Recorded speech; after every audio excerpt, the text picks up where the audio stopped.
કેવી દિવ્ય દૃષ્ટિ થઈ છે. કથા સાંભળવાથી પરીક્ષિતને તક્ષક નાગમાં પણ નારાયણ દેખાય. ભલે મને કરડે, આ શરીરને કરડવાનો છે. એકાગ્ર ચિત્તથી જે કથા સાંભળે છે, મનન કરે છે, એના હૃદયમાં ભગવાનનું સ્વરૂપ પ્રગટ થાય. શ્રી કૃષ્ણ દર્શનથી શાંતિ મળે છે.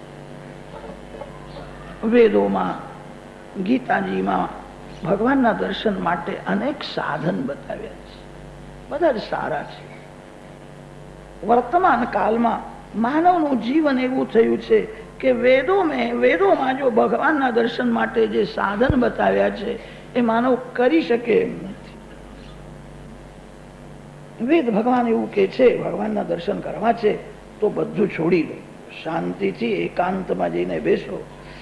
જ્યાં કચરો પડ્યો છે, જ્યાં ઉકરડામાં